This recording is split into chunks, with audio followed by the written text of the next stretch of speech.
بسم اللہ الرحمن الرحیم۔ السلام علیکم۔ میں ہوں آپ کا میزبان محمد اسلم۔ آپ دیکھ رہے ہیں میرا ماضی میری طاقت یوٹیوب چینل۔ دوستو، آج کی ویڈیو بہت خاص ہے ان لوگوں کے لیے جو اس وقت پاکستان آرمی کا حصہ ہیں یا مستقبل میں پاکستان آرمی میں جانا چاہتے ہیں۔ یہ ویڈیو ان کے لیے بہت اہم ہے جو ہر وقت چاہتے ہیں کہ پاکستان آرمی کمزور ہو یا اسے کمزور کیا جائے یا پاکستان آرمی کو پولیس کے لیول پر لایا جائے یا پھر پاکستان آرمی کا بجٹ کم کیا جائے۔ آج کی ویڈیو ان کی خواہشات کا جواب ہے۔ ایسے تمام ناظرین جو اس بحث کو سنتے رہتے ہیں مگر عملی طور پر وہ اس ایشو کو سمجھتے نہیں، ان کے لیے یہ ویڈیو اس ایشو کو سمجھنے کا بہترین ذریعہ ہے۔ دوستو، ویڈیو کی طرف بڑھنے سے پہلے میں قرآن پاک کی ایک آیت کا ترجمہ آپ کے سامنے رکھنا چاہتا ہوں۔ اللہ تعالیٰ قرآن پاک میں فرماتے ہیں، اور تیار رکھو اپنی طاقت کو دشمن کے مقابلے میں۔ میں اس ویڈیو میں اس آیت کے ضمن میں صرف اتنا عرض کرنا چاہتا ہوں کہ اس آیت میں اللہ نے ہمیں حکم دیا ہے کہ ہم دشمن کے مقابلے میں اپنی قوت کو ہر وقت تیار رکھیں۔ تو دوستو، قوت کے اصول پر خرچ تو ہوتا ہی ہے، بنا کچھ خرچ کیے قوت کیسے حاصل کریں گے؟ تو یہ ریاست پاکستان آرمی اور اس کے ساز و سامان پر جو خرچ کرتی ہے اس آیت کے تناظر میں خرچ کرتی ہے، لہٰذا ریاست کے نزدیک اللہ کے احکامات اہم ہیں نہ کہ لوگوں کی تنقید۔ دوستو، بڑھتے ہیں آج کی ویڈیو کی طرف۔ میں اس وقت موجود ہوں چیلیاں والا کے اس قبرستان میں۔ اس جگہ پر آج سے 171 سال پہلے 13 جنوری 1849 کے دن 3 بجے جس جنگ کا اس مقام سے آغاز ہوا تھا، اس جنگ کے اینڈ پر سکھ آرمی اپنے 4000 فوجیوں کی لاشیں اس میدان میں چھوڑ کر بھاگ گئی تھی، جبکہ برطانوی ملٹری کے جنرل گوف کو اس جنگ میں اپنے 2 بریگیڈ کمانڈروں، 26 کپتانوں اور لیفٹینوں سمیت 756 ماتحت جوانوں کی قربانی دینی پڑی تھی۔ اس حملہ میں برطانوی ملٹری کے 1200 سے زائد جوان زخمی ہوئے اور 104 جوان لاپتہ بھی ہوئے تھے۔ دوستو، جنرل گوف اور اس کی آرمی کا تعلق چونکہ بنگال آرمی سے تھا اور 1849 میں ان کے وہم و گمان میں بھی یہ بات نہ تھی کہ اس جنگ کے شعلے اس ہندوستان میں 1971 اور اس کے بعد تک جلتے رہیں گے۔ دوستو، سکھ آرمی اور ایسٹ انڈیا کمپنی کی آرمی کے درمیان یہ آخری لڑائی تھی۔ ویسے تو ایسٹ انڈیا کمپنی کی آرمی اور سکھوں کی آرمی کے درمیان جنگوں کا آغاز راجہ رنجیت کی وفات کے بعد ہی ہو گیا تھا، مگر اس میدان میں لڑی جانے والی یہ لڑائی اتنی فیصلہ کن تھی کہ اس لڑائی نے ہندوستان کی تاریخ بدل کر رکھ دی۔ دوستو، یہ جنگ مختصر وقت میں مگر دونوں طرف سے اپنی اپنی پوری طاقت کے ساتھ لڑی گئی۔ وہ ناظرین جن کا تعلق فوج کے کسی بھی شعبہ سے ہے، ان کے لیے عرض ہے کہ وہ اس جنگ میں شامل فورس کی تعداد سے اس جنگ کی شدت کا اندازہ کر سکتے ہیں۔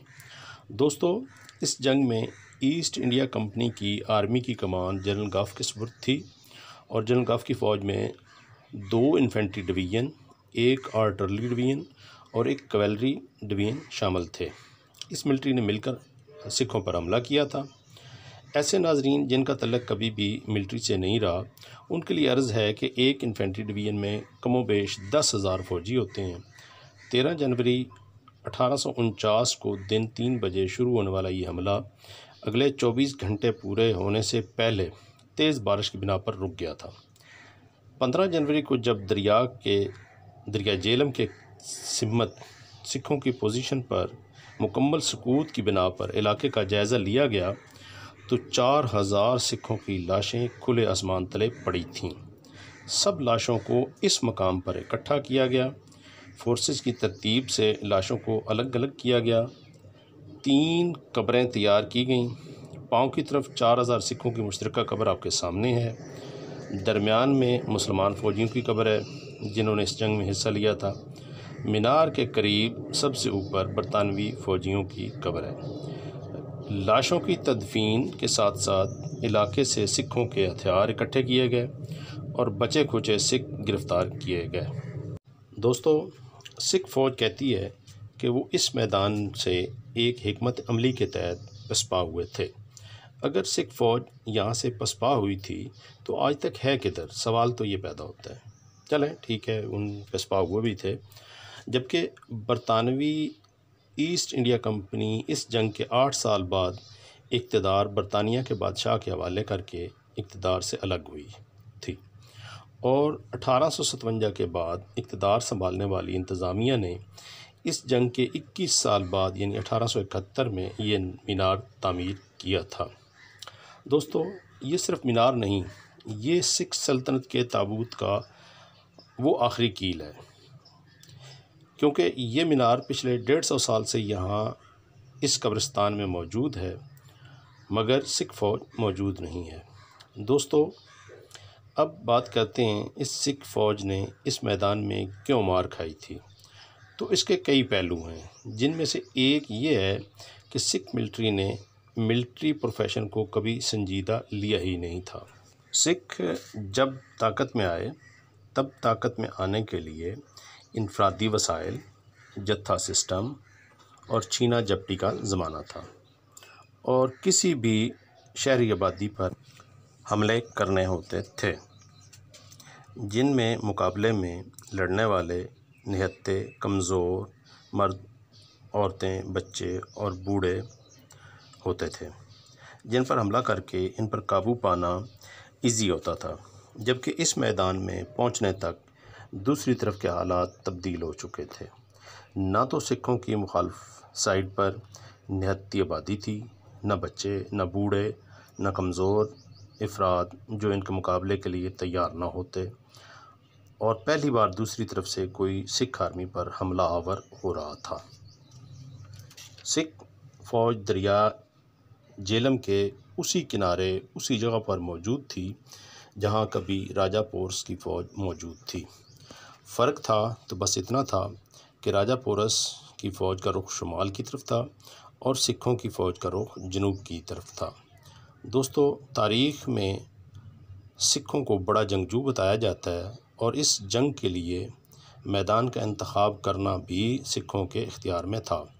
سکھ جہاں چاہتے وہاں تک برطانوی ملٹری کو لے جا سکتے تھے، پھر بھی سکھوں نے جو میدان چنا آپ کے سامنے ہے، یعنی پیچھے دریا اور سامنے برطانوی ملٹری۔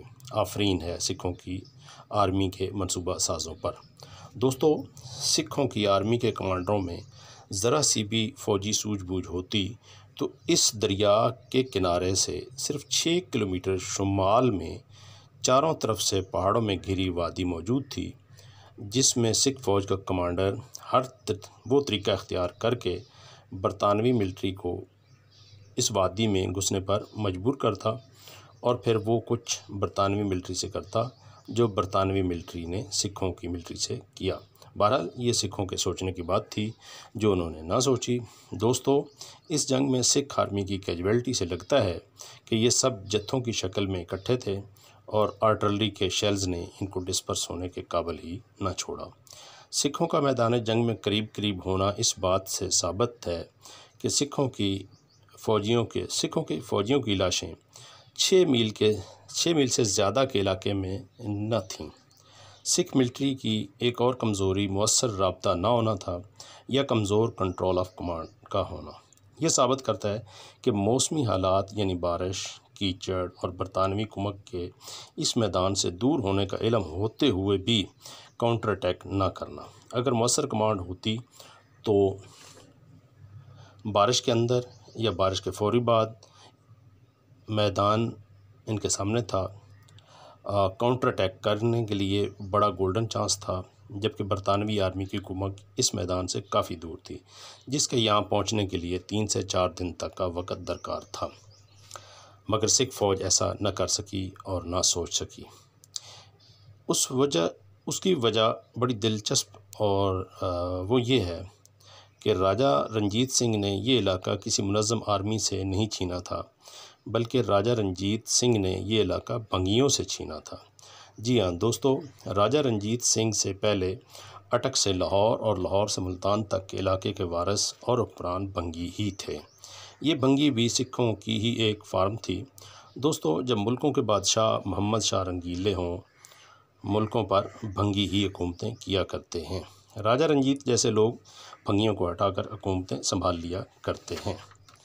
دوستو، جب راجہ رنجیت سنگھ پنجاب سے بھنگیوں کو بے دخل کر کے انہیں ایک مثل تک محدود کر لیتا ہے تو راجہ رنجیت سنگھ سکھ فوج کی تنظیم نو کرتے ہوئے 1820 میں فرانسیسی جان فرانسیسکو کو سکھ آرمی کی ٹریننگ کے لیے ہائر کرتا ہے۔ جان فرانسیسکو کچھ عرصہ پہلے فرانس اور برطانوی اتحادیوں کے درمیان لڑی جانے والی جنگ میں فرانس کی طرف سے نپولین کی کمان میں برطانیہ اور اس کے اتحادیوں کے خلاف جنگ میں حصہ لے چکا تھا، اور یہ جنگ برطانیہ اور اس کے اتحادی ہار چکے تھے۔ دوستو، دنیا اس جنگ کو واٹرلو کی جنگ کے نام سے یاد کرتی ہے۔ واٹرلو کی یہ جنگ اس قبرستان سے 8000 کلومیٹر دور شمال میں فرانس کے بارڈر پر اس میدان کے سجنے سے 34 سال پہلے لڑی گئی تھی۔ دوستو، واٹرلو کی جنگ کا ایک اور نام وینٹورا 1822 میں لاہور آتا ہے۔ راجہ رنجیت سنگھ اسے اور جان فرانسسکو کو جنرل کے عہدے پر ترقی دے کر فوج کی ٹریننگ اور تشکیل نو کا کام ان کے سپرد کرتا ہے۔ دوستو، یہاں ایک پوائنٹ سمجھنے کا ہے، اور وہ یہ ہے کہ وینٹورا سکھ فوج میں شامل ہونے سے پہلے اور واٹرلو کی جنگ کے بعد عثمانی فوج کا حصہ بنتا ہے، جہاں اسے کرنل کے عہدے پر ترقی دے کر عثمانی فوج کی ٹریننگ کے شعبہ میں پوسٹ کیا جاتا ہے، جہاں پر عثمانی فوج میں شامل برطانوی افسران کی سفارش پر وینٹورا کا کورٹ مارشل کر دیا جاتا ہے۔ اس کورٹ مارشل کی وجہ وینٹورا کا نپولین کا ساتھی ہونا اور یہودی ہونا ہوتا ہے۔